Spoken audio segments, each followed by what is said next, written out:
Guys, this is Roshan and welcome back to the Skill Sage. और आज हम लोग पढ़ने वाले हैं इमरजेंसी एरा यानी कि चैप्टर 6 डेमोक्रेटिक रिसर्जेंस, जो इस चैप्टर का पहले नाम हुआ करता था the crisis of democratic order. जी हाँ, यानी कि जो इमरजेंसी जो आया था और उसके बाद जो 1977 इलेक्शन हुआ था, कांग्रेस का डिमोलिशन हुआ था, उसके पावर को झटका लगा था। इन सारे चीज़ों के बारे में आज डिस्कस करेंगे। तो उससे पहले कि आज का लेक्चर स्टार्ट करें, अगर आप लोग द स्किल से जुड़ना चाहते हैं तो आप हमें फेसबुक, इंस्टाग्राम, ट्विटर और टेलीग्राम सभी जगह कनेक्ट कर सकते हैं। इंस्टाग्राम पे आप हमें क्वेरी पूछ सकते हैं और इस चैप्टर का, इस लेक्चर का अगर आपको नोट्स चाहिए, नोट्स का पीडीएफ चाहिए तो आप हमारे टेलीग्राम चैनल को सब्सक्राइब कर लीजिए, क्योंकि इस चैप्टर का नोट्स वहाँ पे आपको प्रोवाइड कर दिया जाएगा। तो चलिए आज का टॉपिक स्टार्ट करते हैं।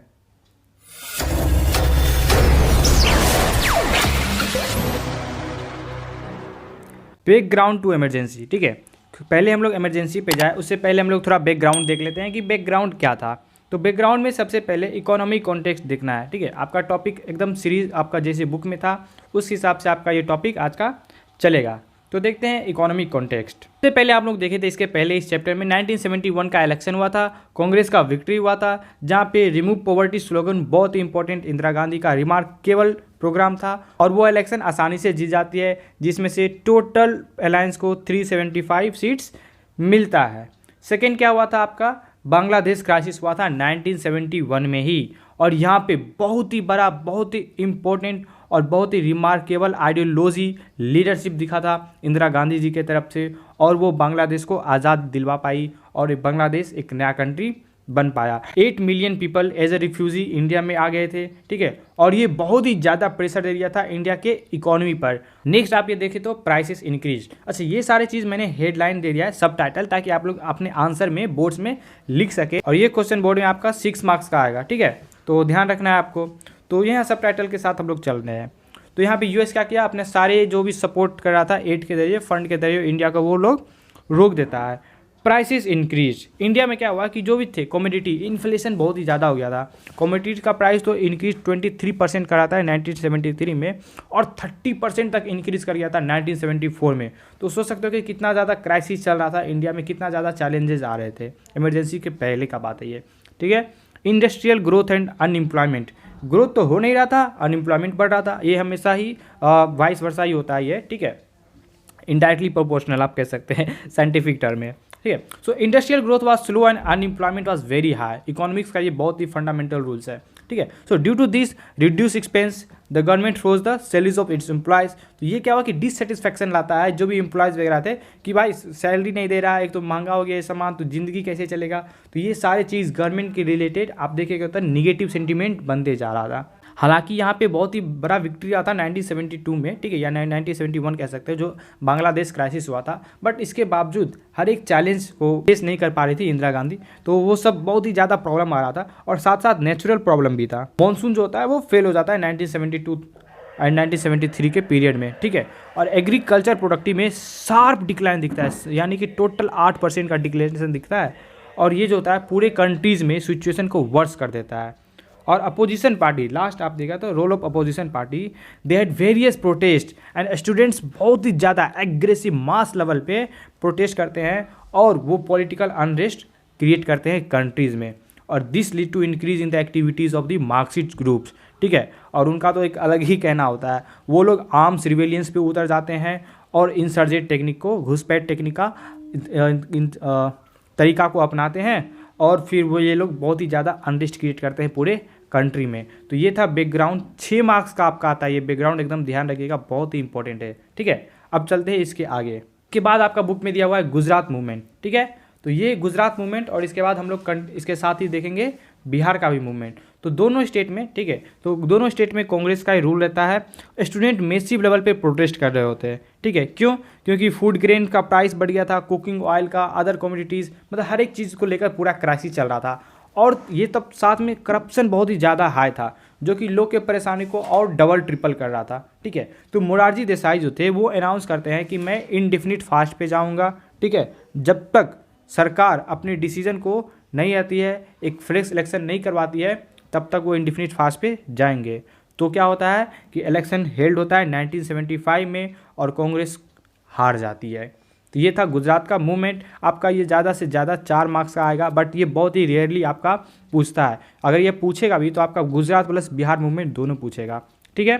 तो अब देख लेते हैं बिहार मूवमेंट भी। बिहार मूवमेंट भी सिमिलर है आपका, ठीक है। कांग्रेस रूल गवर्नमेंट रहती है, ठीक है। और यहाँ पे भी बहुत ही ज़्यादा सेम चीज़ को लेकर प्रोटेस्ट चल रहा होता है। Food, grains, cooking oil, commodities, ये सब बहुत ही ज़्यादा बढ़ रहा था price. Economical crisis, political crisis, natural crisis सब दिख रहा था। साथ में करप्शन तो था, ये बहुत ही ज़्यादा हाई पे चला गया था करप्शन, ठीक है। तो स्टूडेंट्स के लीडर, ठीक है, या बोल सकते हो स्टूडेंट जो थे वो खुद इनवाइट करते हैं जेपी नारायण को, जयप्रकाश नारायण। और ये बहुत ही हिस्ट्री में एक रिमार्केबल मूवमेंट होता है जयप्रकाश नारायण के द्वारा, ठीक है। और ये एक सोशल वर्कर है, ठीक है, एक्टिव रहते हैं पॉलिटिक्स में, बट जनरली ये सोशल वर्कर के रूप में जाने जाते हैं। सो जेपी क्या करते हैं, told the movement to will be non violent. तो पहला बोले इस मूवमेंट का क्या रहना चाहिए, एकदम बिल्कुल नॉन वायलेंट रहना चाहिए। और दूसरा बोले कि इसको हम सिर्फ बिहार तक लिमिट नहीं रखेंगे, ऑल ओवर इंडिया पहुंचाने का कोशिश करेंगे। रेलवे एम्प्लॉयज़ होते हैं, ठीक है, they give a call for nation wide strike, कि पूरे देश में अब चक्का जाम होगा, ठीक है, यानी कि ट्रेनें नहीं चलेंगी। JP was now supported by non Congress opposition parties like Jansangh, the Congress O, Bharatiya Lok Dal and the socialist party and the others. और आपको एक बहुत इंपॉर्टेंट बात बताया, तो यहीं से ही, ठीक है, जनसंघ से टूट के भारतीय जनता पार्टी का उगम होता है। और यहीं से नरेंद्र मोदी जी का भी पॉलिटिकल लीडरशिप, या फिर बोल सकते हो कि पॉलिटिक्स में एक्टिव वो चालू होते हैं। वो भी स्टूडेंट होके वो प्रोटेस्ट कर रहे होते हैं, ठीक है। तो protest is very decent of our democracy. सारे जो अपोजिशन थे कांग्रेस के, वो सब एक साथ आते हैं और वो सपोर्ट करते हैं जेपी को, ठीक है। Indira Gandhi believe that this movement was motivated personal opposition to her. फिर से इंदिरा गांधी को लगता है कि ये क्या है, पर्सनल अपोजिशन है, पब्लिक का प्रॉब्लम नहीं है, ठीक है। और वो रिफ्यूज़ कर देते हैं कि नहीं हम कुछ नहीं करेंगे। तो अब यहाँ पे ये चीज़ ऐसे हुआ, तो अब देखो कि यहाँ पे बहुत ही बड़ा दिल्ली के रामलीला मैदान में बहुत ही बड़ा मूवमेंट रेस चल रहा होता है। और इसके बाद क्या होता है कि 1975 में इलेक्शन डिक्लेयर कर दिया जाता है। चलिए देखते हैं आगे का टॉपिक। सो उससे पहले क्या होता है, इलेक्शन डिक्लेयर होने से पहले और भी चीज़ें जो चल रही होती है वो सरकार में बहुत ही ख़राब चीज़ चल रही होती है, ठीक है, जो कि मतलब बिल्कुल अगर एक सिंपल डेमोक्रेसी में बोले तो वो नहीं होता है। तो बट यहाँ पे ये सारी चीज़ दिख रहा था। लेकिन इस टॉपिक को स्टार्ट करने से पहले अगर आपको यह लेक्चर अच्छा लग रहा है, ठीक है, तो लाइक कीजिए, कमेंट करके बताइए कि आपको क्या समझ में आ रहा है और क्या क्वेरीज है, नीचे कमेंट बॉक्स में पूछिए और अपने दोस्तों में भी शेयर जरूर कीजिएगा। तो टॉपिक को स्टार्ट करते हैं, कॉन्फ्लिक्ट्स विद जुडिशरी को, ठीक है। तो यहाँ पे क्या हुआ था कि सबसे पहले डिफरेंसेस दिख रहा था जुडिशरी के साथ, ठीक है। पहला पॉइंट, डिफरेंसेस दिख रहा था बहुत ही ज़्यादा स्टेट और जुडिशरी के बीच में, ठीक है, यानी कि जो पार्टी थी और जुडिशरी के बीच में डिफरेंसेस था। कॉन्स्टिट्यूशनल इश्यूज भी था कि क्या गवर्नमेंट जो है या फिर जो पार्लियामेंट है, क्या हमारे फंडामेंटल राइट्स को एब्रीज कर सकती है, क्या जो राइट टू प्रॉपर्टी है, ठीक है, उसको कर्टेल कर सकती है। तो जी हाँ, बिल्कुल, यहाँ पे ये बोला गया कि parliament amend the constitution saying it can abridge the fundamental rights for giving effect to the directive principle. और डायरेक्टिव प्रिंसिपल्स आप ध्यान रखिएगा 51A के अंदर आता है, ठीक है। थर्ड पॉइंट आपका क्या रहेगा, relation between government and judiciary. अब यहाँ पे क्या हुआ कि बहुत ही ज़्यादा डिफरेंस दिख रहा था गवर्नमेंट और जुडिशरी के बीच में, ठीक है, कि फंडामेंटल राइट्स को लेकर। और ये जो चीज़ था ये बहुत ही ज़्यादा सुप्रीम कोर्ट हर एक चीज़ इस चीज़ को मतलब पसंद नहीं कर रही थी। और फाइनली वो क्या करती है कि इस प्रोविज़न को वो लोग रिजेक्ट कर देती है। बट होता क्या है, सुप्रीम कोर्ट का जो सीट होता है वो वैकेंट हो जाता है, चीफ जस्टिस इंडिया का, ठीक है, उनका सीट वैकेंस हो जाता है। और एक्चुअली नॉर्मली में होना क्या चाहिए कि जो भी सबसे सीनियर मोस्ट जज होते हैं उनको इलेक्ट किया जाता है as a chief justice of India. But यहाँ पे क्या होता है कि जो कांग्रेस होती है वो असाइड कर देती है सीनियरिटी को, कि हम सबसे सीनियर वाले को नहीं सेलेक्ट करेंगे। और ये बहुत ही बड़ा बोले तो बहुत ही गलत डिसीजन था, ठीक है। और 1973 में तीनों जो सीनियर मोस्ट, वहाँ पे उस समय 3 सीनियर मोस्ट जज थे, उन तीनों में से किसी एक को सेलेक्ट करना होता है, बट किन्हीं को नहीं की। और वो जस्टिस A.N. रे को, ठीक है, क्या करती है, यानी कि Indira Gandhi chief justice of India elect कर देती है। और यहाँ से बहुत ही बड़ा कंट्रोवर्शियल चालू हो जाता है। यहाँ पे देखिए ये एन रे लिखा गया है, आप लोग इसको A.N. रे कीजिएगा, ओके। ये सारी चीज़ चल रहा था कंट्रोवर्शियल। तो अब इंदिरा गांधी क्या करती है, इमरजेंसी को डिक्लेयर कर देती है, ठीक है। देखिए पहला point, high court passed a judgement, okay. तो यहाँ पे क्या होता है कि 12 जून 1975 को जो जस्टिस जगमोहन लाल सिन्हा होते हैं इलाहाबाद हाई कोर्ट के, वो जजमेंट पास करते हैं। वो बोलते हैं कि इंदिरा गांधी का जो इलेक्शन हुआ वो इनवैलिड है, ठीक है, जो उस समय लोकसभा इलेक्शन हुआ था वो इनवैलिड है। एक पिटीशन फाइल होता है, ठीक है। वो पिटीशन फाइल कौन करते हैं? राज नारायण, ठीक है। वो फाइल करते हैं पिटीशन और वो कहते हैं कि जो इंदिरा गांधी है वो यूज की है services of government servants in her election campaign, यानी कि जो पब्लिक सर्विस गवर्नमेंट होते हैं उसका इस्तेमाल किया गया है इंदिरा गांधी के द्वारा अपने इलेक्शन कैंपेन में, और इसलिए ये इलेक्शन क्या है? एक इनवैलिड इलेक्शन है। तो हाई कोर्ट फिर से जजमेंट पास करता है और वो ऑर्डर करता है कि using the services of government servants Indira Gandhi could not move an MP, वो एक एमपी नहीं रह सकती है, ठीक। Therefore she could not remain PM unless she was once elected an MP, अगर वो इलेक्टेड एज एमपी फिर से हो जाएगी 6 मंथ के अंदर ही तो ही वो पीएम के बन सकती है, अदरवाइज वो पीएम नहीं रह सकती है। बट इस चीज़ को क्या करता है?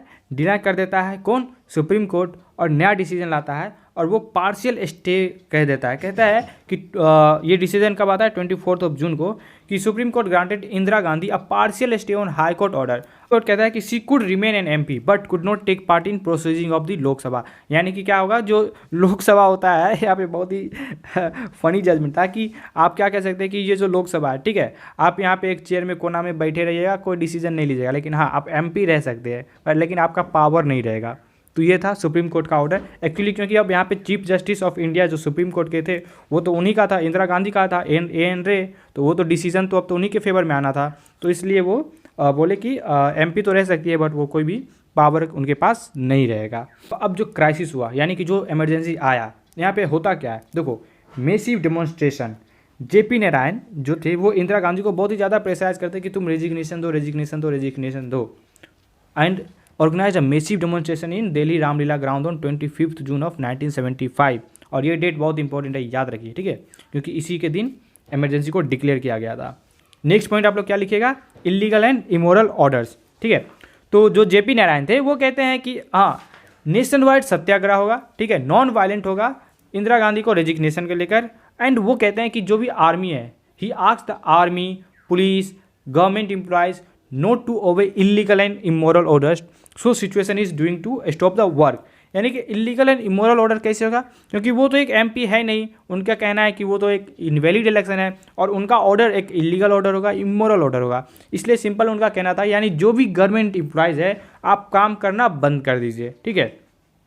और ये बहुत ही बड़ा बात होता है, आप सोच लीजिए कि किसी देश के आप लोग सारे एमपी एमएलए नेताओं को बोलिए कि आप काम नहीं कीजिए, जो भी सर्विसेज प्रोवाइड कर रहे हैं पब्लिक उनको बोलिए काम पे नहीं जाइए गवर्नमेंट एम्प्लॉयज़, तो कितना बड़ा बात होगा, ठीक है।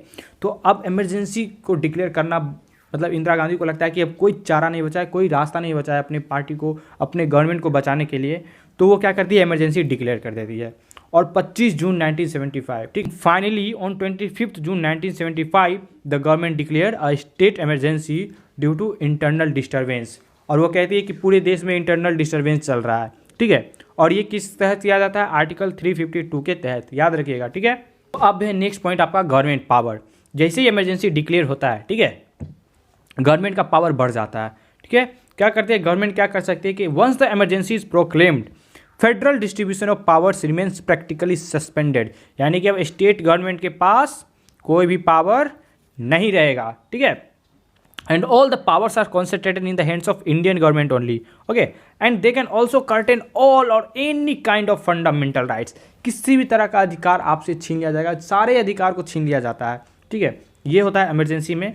एंड इम्पोजिशन जो होता है, ठीक है, यानी कि जो इमरजेंसी लागू करना होता है वो इंदिरा गांधी किसको बोलती है? उस समय के प्रेसिडेंट फखरुद्दीन अली अहमद को। So this decision was made on the 25 June 1975 that PM recommended the imposition of emergency to president Fakhruddin Ali Ahmed, और जैसे ही प्रोक्लेमेशन आता है, ठीक है, वो तुरंत इमरजेंसी को इम्पोज करते हैं, ठीक है, फखरुद्दीन अली अहमद, और उसी रात को, ठीक है, जितना भी इलेक्ट्रिसिटी था मेजर न्यूज़पेपर ऑफिसर्स का डिस्कनेक्ट कर दिया जाता है कि कुछ भी पब्लिश ना हो सके, लोग को पता ना चल सके। और रातों रात, ठीक है, नेक्स्ट पॉइंट आपका लीडर्स अरेस्टेड। रातों रात क्या होता है? जितने भी अपोजिशंस लीडर्स होते हैं सारे को, ठीक है, लार्ज नंबर में हर एक लीडर्स वर्कर जितने भी थे अपोजिशन में सबको धर दबोच के जेल में डाल दिया जाता है। और ये सारे चीज़ कैबिनेट को भी नहीं पता होता है, क्योंकि डायरेक्ट इंदिरा गांधी प्रेसिडेंट को बोलती है कि आप इमरजेंसी को इम्पोज कीजिए, और कैबिनेट को यानी कि जितने भी मिनिस्टर्स थे, ठीक है, एमपीज एमएलए थे, उनको ये चीज़ सुबह में पता चलता है नेक्स्ट, ठीक है, 6 AM सुबह 6 बजे पता चलता है। नेक्स्ट है आपका कंसिक्वेंसेज। ये भी आपका 4 मार्क्स का क्वेश्चन आएगा, उससे ज़्यादा नहीं आएगा, ठीक है, 6 मार्क्स में भी आता है तो आप लोग लिख पाइएगा। तो यहाँ पे क्या है कि कंसिक्वेंसेस, सबसे पहले स्ट्राइक्स वर बैंड, ये बहुत ही नॉर्मल है, ये सब तो बहुत ईजी है आपका, आप आराम से लिख सकते हैं, ठीक है। क्योंकि पॉलिटिकल पार्टीज होते हैं, ठीक है, जो प्रोटेस्ट स्ट्राइक कर रहे थे उन सबको अरेस्ट कर लिया गया, जेल में डाल दिया गया, ठीक है, और स्ट्राइक सबको बैन कर दिया गया, ठीक है। फ्रीडम ऑफ प्रेस, यहाँ पे बैंड लिखा गया, गलती है, ठीक है, आप लोग बैंड लिखिएगा। तो फ्रीडम ऑफ प्रेस, जो भी प्रेस था, ठीक है, सेंसरशिप कर दिया गया। सेंसरशिप कहने का मतलब जो चीज़ गवर्नमेंट बोलेगी बस उसी चीज़ को आप प्रिंट कर सकते हैं, उसके अलावा कुछ नहीं। जैसे कि प्रेजेंट सिनारियो देखिए, जो मीडिया है क्या होता है, आप उसके बारे में कुछ टिप्पणी तो नहीं करेंगे बट आप लोग समझ गए होंगे, ठीक है। So government uses the special power under the emergency provision to order press that newspaper were asked to get prior approval, यानी कि आपको गवर्नमेंट से अप्रूवल चाहिए कि हम ये न्यूज़ को हम लोग आज प्रिंट कर रहे हैं, ठीक है। And should be published in this way government suspended freedom of press. अब इससे क्या हुआ कि अब आज़ादी नहीं मिला कि हम जो चीज़ चाहेंगे वो प्रिंट नहीं हो सकता है। और इसको डिसअप्रूवल दिखाने के लिए जो भी न्यूज़पेपर थी वो क्या की, उसको आगे हम लोग डिस्कस करेंगे, ठीक है। थर्ड जो भी था, जो भी रिलीजियस ग्रुप था, ठीक है, जैसे कि आरएसएस हो गया या जमात इस्लाम हो गया, इसको भी बैन कर दिया गया क्योंकि ये लोग कम्युनल हार्मनी को फैला रहे थे पूरे देश में। नेक्स्ट, फंडामेंटल राइट्स को कर्टेल कर दिया गया, छीन लिया गया कि कोई भी फंडामेंटल राइट्स अब लोग के पास नहीं रहेगा, ठीक है। नेक्स्ट, प्रिवेंटिव डिटेंशन, ठीक है, यानी कि लोग को ज़बरदस्ती जाके जेल में डाल देना है जो भी प्रोटेस्ट कर रहे हैं, ठीक है। हेबियस कॉर्पस, ये बहुत ही इंपॉर्टेंट है आपका, ठीक है, आप इसको लिख सकते हैं, बहुत ही इंपॉर्टेंट है ये, ठीक है। गवर्नमेंट कह रही थी कि इमरजेंसी के दौरान कोई भी केस नहीं कर सकता है, ना ही हाई कोर्ट में ना ही सुप्रीम कोर्ट में, लेकिन हाई कोर्ट और जजमेंट पास करता है और वो करता है कि आप इमरजेंसी डिक्लेयर कर दीजिए, लेकिन one can entertain the rights to writ of habeas corpus, यानी कि जो रिट होता है, आप लोग क्लास 11th में पढ़े होंगे कॉन्स्टिट्यूशन में, जो रिट होता है सुप्रीम कोर्ट का हेबियस कॉर्पस, ठीक है, उसको कोई भी आदमी इस्तेमाल कर सकता है, इंटरटेन कर सकता है, ठीक है। In 1976 supreme court overrule the high court judgement, but 1976 में क्या हुआ, यहाँ पे फुल स्टॉप है। सो 1976 में क्या होता है, सुप्रीम कोर्ट इस रूल को पास क्या करता है, ओवर रूल कर देता है, बोलता है नहीं नहीं ऐसा कुछ नहीं है, कोई कुछ नहीं कर सकता है, कोई चैलेंज नहीं कर सकता है, ठीक है। सो अब यहाँ पे बताए जो इंडियन एक्सप्रेस और स्टेट्समैन और भी कुछ मैगजीन थी, वो जो सेंसरशिप था उसको कैसे अवॉइड करती है, कैसे उसके खिलाफ प्रोटेस्ट करती है, वो ब्लैंक स्पेस छोड़ देती है कि गवर्नमेंट तो बोला कि इस चीज़ को प्रिंट आप नहीं कीजिएगा, ये टोटल न्यूज़पेपर है, ये सब चीज़ आप प्रिंट कर सकते हैं, यहाँ पे ये चीज़ जो है आपका ये प्रिंट नहीं होगा, ठीक है।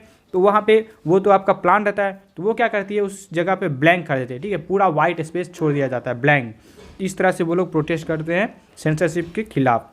अवार्ड्स रिटर्न कर दिया जाता है, ठीक है, बहुत सारे अवार्डी क्या करते हैं, अपने अवार्ड्स को रिटर्न कर देते हैं। जैसे कि कन्नड़ के जो राइटर थे शिवराम कारनाथ अवार्डेड विद पद्म भूषण, और Hindi writer Phanishwarnath Renu awarded with Padma Shri. They return their awards in protest against the suspension of democracy, कि हम आपकी इस चीज़ को हम सपोर्ट नहीं करते हैं, हम आपसे लिए हैं, आपको हम लौटा रहे हैं, ठीक है, हमको नहीं चाहिए ये चीज़। तो इस तरह से अवार्ड रिटर्न एक बहुत ही सम्मानजनक लोग चीज़ के लिए होता है कि हम आपके चीज़ को एक्सेप्ट नहीं कर रहे हैं, ठीक है। चेंजिंग इन कॉन्स्टिट्यूशन, तो कॉन्स्टिट्यूशन में चेंज किया गया, ठीक है। Parliament brought many changes in the constitution, तो इंदिरा गांधी केस में ये दिखा गया कि अमेंडमेंट किया गया कि कोई भी पीएम, प्रेसिडेंट या वाइस प्रेसिडेंट का इलेक्शन को चैलेंज नहीं कर सकता है, ठीक है। और लास्टली लेजिस्लेशन ड्यूरेशन एक्सटेंडेड, ठीक है, जो लेजिस्लेशन था 5 से 6 ईयर्स तक का कर दिया जाता है, और the change was expected to be of permanent nature, और ये परमानेंटली के लिए कर दिया गया। तो ये था हमारा कंसिक्वेंसेस ऑफ इमरजेंसी, ठीक है। तो यहाँ पे 10 पॉइंट लिख दिए हैं, आप लोग आराम से, इसका 6 मार्क्स का आएगा तो आप लोग लिख सकते हैं। अब चलते हैं नेक्स्ट टॉपिक के ऊपर। तो यहाँ पे कंट्रोवर्सीज हुआ रिगार्डिंग इमरजेंसी के रिगार्डिंग, तो क्या क्या कंट्रोवर्सीज था देखते हैं। सबसे पहले तो वही कि अपोजिशन और पार्टी का डिफरेंट व्यू था कि हम किस लिए इमरजेंसी किए हैं, अपोजिशन का कहना था किस लिए इमरजेंसी किए, तो ये तो हमेशा डिफरेंस आना ही था, आर्गूमेंट होना ही था। सेकेंड की था सस्पेंडेड द डेमोक्रेटिक प्रोसेस, क्योंकि जो गवर्नमेंट अपने पावर को गलत इस्तेमाल किए हैं, ठीक है, और वो जो डेमोक्रेटिक प्रोसेस है, कॉन्स्टिट्यूशन का जो प्रोसेस है, उसको आप लोग तो सस्पेंड किए ही, और साथ में बहुत सारे चेंज भी ले आए, तो ये बहुत ही ज़्यादा कंट्रोवर्सीज में रहा। और लास्ट था एक्सेस कमिटेड, ठीक है, क्योंकि जो इमरजेंसी डिक्लेयर हुआ था तो शाह कमीशन जो थे वो बताए कि बहुत ही ज़्यादा एक्सेस कमिटेड देखा गया, बहुत सारी चीज़ गलत हुआ, ठीक है। ये सारी चीज़ लोग के बीच में एजिटेशन फैलाता है और लोग इस चीज़ को लेकर प्रोटेस्ट किए हैं, तो ये सारा चीज़ आपका कंट्रोवर्सी दिया गया। ये कुछ खास इंपॉर्टेंट नहीं है, बट इसी तरह आपका रीडिंग्स के लिए था, तो आपको बस ध्यान में रखना है कि हाँ ये सारी चीज़ कंट्रोवर्सीज में थे। चलते हैं नेक्स्ट टॉपिक के ऊपर। नेक्स्ट है कि क्या इमरजेंसी जरूरी था, नेसेसरी था। तो यहाँ देखिए बहुत ही इंपॉर्टेंट क्वेश्चन बनता है आपका, ध्यान रखिएगा आप क्या क्या चीज़ है, ठीक है, अच्छे से देखिए। अपोजिशन पार्टीज़, तो जो पीपल जो सपोर्ट कर रहे थे गवर्नमेंट को, वो बोले कि अगर कोई भी डेमोक्रेसी प्रोसेस अगर हो रहा है, डेमोक्रेसी है, कोई पार्टी अगर पावर में आई है तो आप उसको अच्छे से काम करने दीजिए ना। क्यों आप हड़ताल कर रहे हैं, क्यों ये चीज़ रोक रहे हैं आप उनको, मतलब डेमोक्रेटिक प्रोसेस में आप खुद उनको काम नहीं करने दे रहे हैं, और इसलिए वो मतलब ऐसा बात कहना था उसको, ठीक है। Opposition parties must allow the elected ruling party to govern according to their policies, और उनका जो पॉलिसीज़ प्रोग्राम है उनके हिसाब से चलना जाना चाहिए, क्योंकि हम इलेक्ट हुए हैं तो हम अपने तरीके से चलेंगे, हमको लोग जनता चूज किया है। तो ऐसा कहना था किनका, ठीक है, जो भी सपोर्ट कर रहे थे गवर्नमेंट को, ठीक है। नेक्स्ट आप लोग देखिए, या तो आप यहाँ पे अपोजिशन पार्टीज लिख सकते हैं या फिर आप लोग सकते हैं सपोर्टर्स ऑफ गवर्नमेंट, जो भी लिखना है लिख दीजिएगा, बस उसको अंडरलाइन कर दीजिएगा। जैसे ये हो गया अपोजिशन पार्टी लिखे तो आप यहाँ पे अंडरलाइन कर सकते हो। Okay, they told that in a democracy opposition parties can't continuously have extra parliamentary policy targeting the government. हमेशा हर एक बात के लिए आप गवर्नमेंट को टारगेट नहीं कर सकते हैं कि ये है, वो है, ये गलत है, आप जो भी चीज़ पॉलिसी जो प्रोग्राम ला रहे हैं ये गलत ही है, अच्छा नहीं है, मतलब ये आपका बिल्कुल इनस्टेबिलिटी वाला बात है, बेहुदा बात है, ठीक है। So this lead to the instability and destruction of administration from its routine task of development. और कहीं ना कहीं ये चीज़ होता ही है, ठीक है।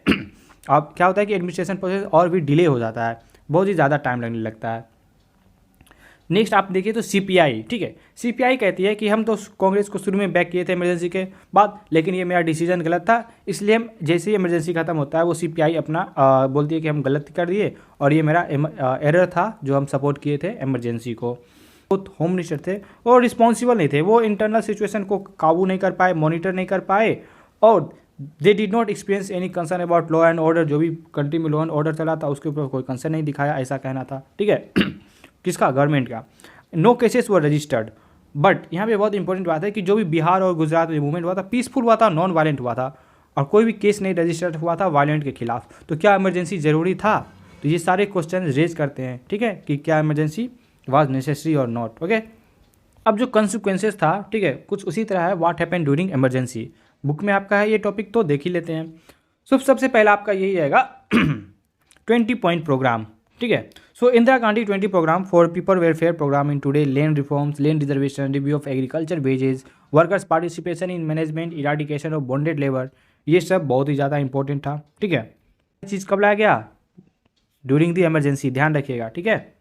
मिडिल क्लास, ठीक है, जो अर्बन मिडिल क्लास होते हैं, जैसे इमरजेंसी डिक्लेरेशन होता है, they were generally happy over the fact कि अब एजुकेशन वापस हो गया है, ठीक है, सब चीज़ समाप्त होने वाला है, अब कंट्री सही ढंग से चलने लगेगा, सारे गवर्नमेंट एम्प्लॉयज़ वर्क करेंगे। क्योंकि कोई भी चीज़ होता है तो सबसे ज़्यादा कौन पीछे आता है, ठीक है, सबसे ज़्यादा हाल ख़राब होता है तो मिडिल क्लास का होता है, ठीक है। क्योंकि गरीब वाले लोग गरीबी बिता में रह लेते हैं और अमीर वाले का अलग ही कहानी होता है, और मिडिल क्लास वाले का हमेशा ऊपर और नीचे दोनों तरफ से लगा हुआ रहता है। नेक्स्ट देखें तो क्रिटिक्स ऑफ इमरजेंसी, क्या होता है कि जो प्रॉमिस करती है गवर्नमेंट, ठीक है, वो अनजस्टिफाइड रहता है। जनरली देखा ही जाता है कि कोई भी गवर्नमेंट प्रॉमिस करती है, प्रॉमिस तो बहुत बड़ा बड़ा होता है बट उसको जस्टिफाई नहीं कर पाती है और वो पॉलिसी जो भी था वो अच्छा से इम्प्लीमेंट नहीं हो पाया था। So question also raise at government using preventive detention, जो इतना लार्ज नंबर पे आप प्रिवेंटिव डिटेंशन यूज़ किए, इसका कोई ज़रूरी नहीं था। आप कुछ लीडर्स को अरेस्ट करते लेकिन हर एक को, ये कौन सा बात है, ठीक है। अपोजिशन लीडर्स वर अरेस्टेड, और यहाँ पे देखें तो आप फिगर लिख सकते हैं कि टोटल 676 अपोजिशन लीडर्स को अरेस्ट कर लिया गया था। सोच लो ये कितना बड़ा फिगर है। और this are the commission estimated nearly 1,11,000 people were arrested under preventive detention law.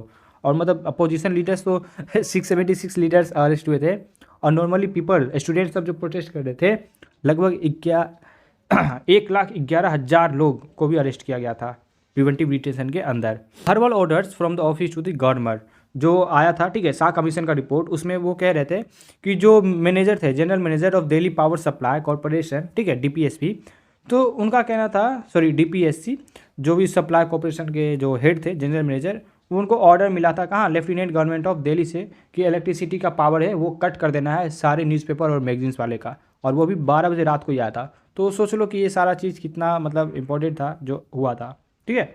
फिर संजय गांधी, उनके पास कोई पावर था नहीं, ठीक है, कोई ऑफिशियल पावर नहीं था, कोई पोजीशन होल्ड नहीं कर रहे थे गवर्नमेंट या फिर कैबिनेट में, क्योंकि ये तो थे पीएम के यंगर सन, तो ये अपने पावर को, ठीक है, मतलब पावर तो था ही नहीं बट फिर भी इनके पास पावर था, ठीक है, मतलब ये एडमिनिस्ट्रेशन पे कंट्रोल कर रहे थे और लीगली इंटरफेरेंस कर रहे थे गवर्नमेंट के फंक्शनिंग में।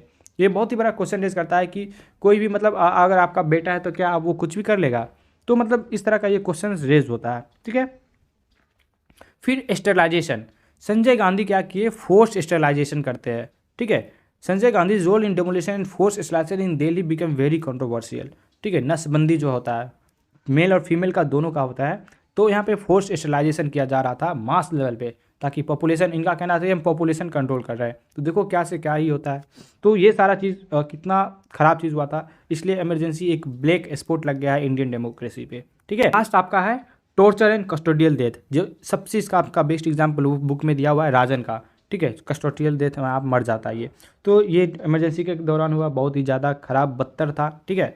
और arbitrary location of poor people also took place, यानी कि ये तो हुआ, ये टॉर्चर कस्टोडियल डेथ हुआ ही, और लोग के साथ ज़बरदस्ती जबरन घसीट के मार पीट के एक जगह से उसको लोकेट कर दिया गया दूसरे प्लेस पे, यानी कि घर बार छोड़ के दूसरे जगह पे उन लोग को जाना पड़ा, या जाना नहीं पड़ा, मतलब ज़बरदस्ती उनको कर दिया गया इस तरह। तो ये सारा चीज़ हुआ था इमरजेंसी के दौरान। सो लेसन्स ऑफ द इमरजेंसी, ठीक है। तो यहाँ पे ध्यान रखना है कि क्या क्या चीज़ हम लोग सीखे हैं। सो सबसे पहला डेमोक्रेसी प्रोसेस, ये चीज़ तो क्लियर हो गया कि इंडिया में डेमोक्रेसी वीक हो सकता है बट वो टूट नहीं सकता है, उसको हटाया नहीं जा सकता है। आप इमरजेंसी तो डिक्लेयर कर दिए, लेकिन ये बहुत ही छोटे पीरियड के लिए था, लोग तुरंत एकदम शॉर्ट स्पेन ऑफ टाइम के लिए था, और तुरंत ही क्या हुआ कि डेमोक्रेसी प्रोसेस इंडिया में वापस आ गया। ये सबसे पहला चीज़ सीखने को मिला।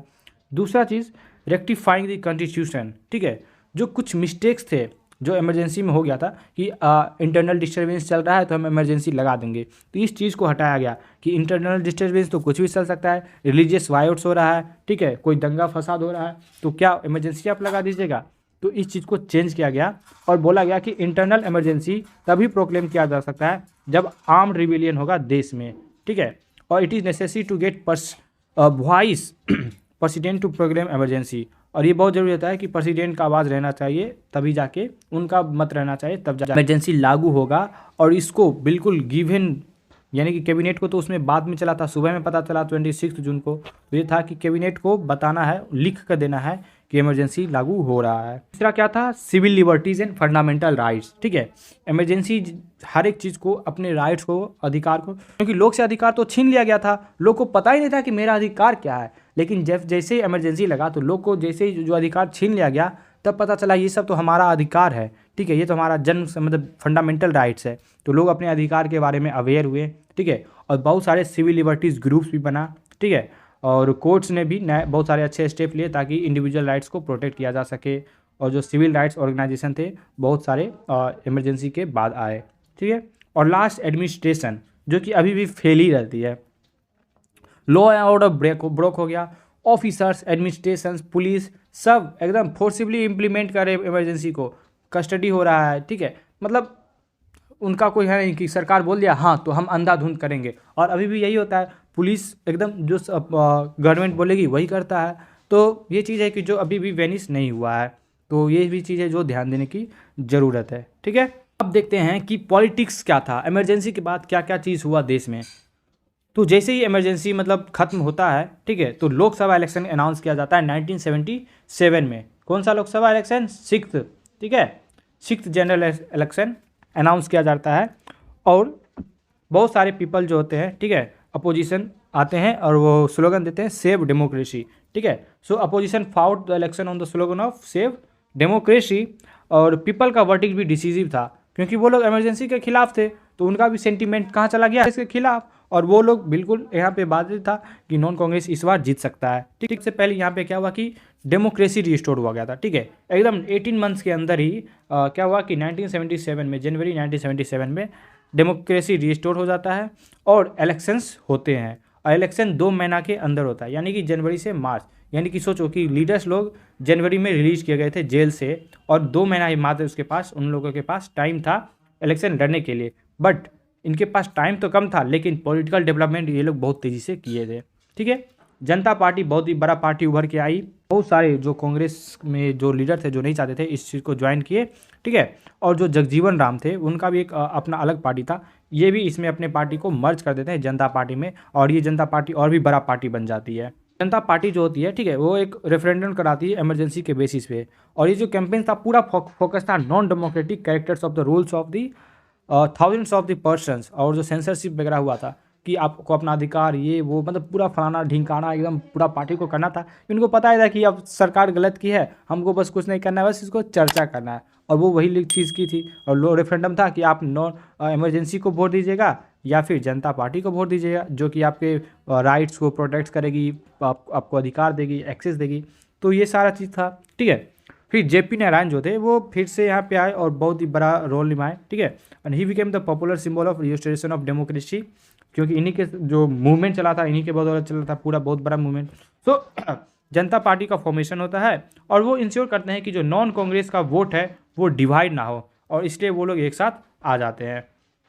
और फाइनली जो रिजल्ट्स होता है वो मतलब उतना भी भौचक्का नहीं होता है, सबको पता होता है क्या होने वाला है, ठीक है। और ये पहला टाइम रहता है जी कांग्रेस अपने पावर को लूज करती है, और first time Congress was defeated in the Lok Sabha election, और कांग्रेस को मात्र 154 सीट्स मिलता है।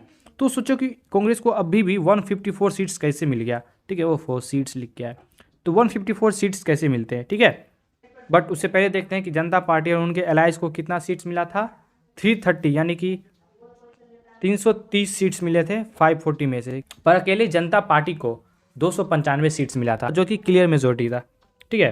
तो ये था results of 1977 election. Janata government formed but there was a stiff competition. पहला पॉइंट बहुत ही मेजर, ठीक है, बहुत ही बड़ा और अच्छा कंपटीशन देखने को मिलता है किसके किसके बीच में, मोरारजी देसाई, चरण सिंह और जगजीवन राम के बीच में। सेकेंड लिखिएगा लेक डायरेक्शन एंड प्रोग्राम। ये लोग तो बस इमरजेंसी के बेसिस पे तो जीत जाती है पार्टी, लेकिन इनके पास फिर से वही ना डायरेक्शन होता है, ना पॉलिसीज़ होता है, ना ही प्रोग्राम होता है, और ना ही तो लीडरशिप भी दिखने को नहीं मिलता है, ठीक है। तो क्या होता है कि पार्टी जो होती है, मोरारजी देसाई बनते हैं पहले बार प्राइम मिनिस्टर, लेकिन पार्टी स्प्लिट हो जाती है 18 महीना के अंदर ही, ठीक है, और मोरारजी देसाई अपने मेजोरिटी को लूज़ कर देते हैं।